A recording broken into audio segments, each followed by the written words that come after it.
আসসালামু আলাইকুম। আজকে আমি তৈরি করব মুরগির মাংস রান্না।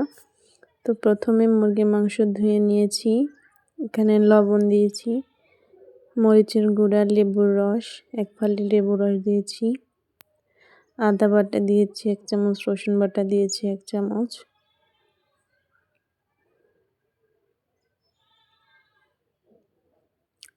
তারপরে দিয়ে দিলাম মুরগির মাংসের মশলা, তারপরে হলুদের গুঁড়া। এটা আমার নিজের তৈরি করা মশলা, গরম মশলা বলতে পারেন, সবগুলো মিক্সড।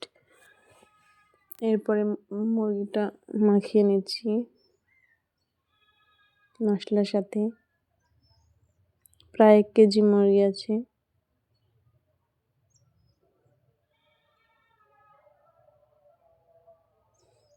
তারপরে কড়াইটা গরম করে নিয়ে কড়াইয়ে সরষের তেল দিয়ে দিচ্ছি।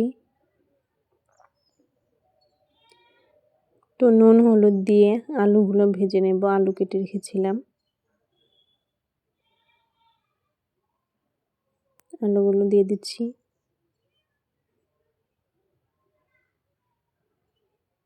মিডিয়াম টু হাই হিটে আলুগুলোকে একটু লাল করে ভেজে নিচ্ছি।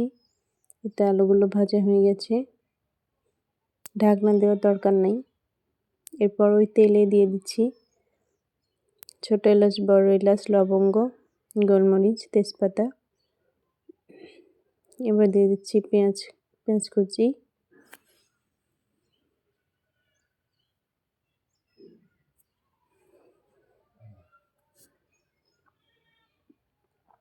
তো মাংসগুলো ঢেলে দিয়েছি, দিয়ে 5 মিনিটের মতো ঢাকনা ছাড়াই ভাজা ভাজা করে নিয়ে সামান্য একটু পানি দিয়ে দিচ্ছি।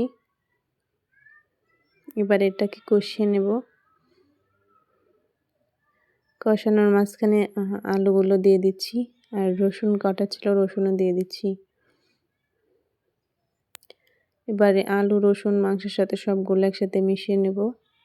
এবারে এগুলোকেও কষিয়ে নিচ্ছি।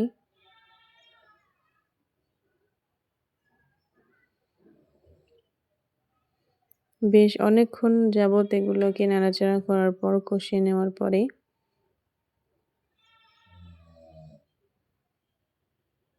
এগুলো কিন্তু 95%ই হয়ে গেছে। তারপরে মাংস সমান সমান পানি দিয়ে দিচ্ছি। আপনারা চাইলে বেশি দিতে পারেন। আমার মাংস কিন্তু একবারে সিদ্ধ হয়ে গেছে, আমি মাঝখানে চেখে নিয়েছিলাম। এবারে ফোড়ন দিয়ে দিচ্ছি, 2টো শুকনো মরিচ আর জিরা আর সরিষার তেল দিয়ে ফোড়ন দিয়ে নিয়েছি। এবার দিয়ে দিচ্ছি বেরেস্তা বেশি পরিমাণেই ছিল, এক জায়গাতে অনেকগুলো পড়ে গেছে হাত থেকে। তো আমি এরকম রসই রাখতে চাচ্ছি। এই দেখেন আমার ফাইনাল লুক।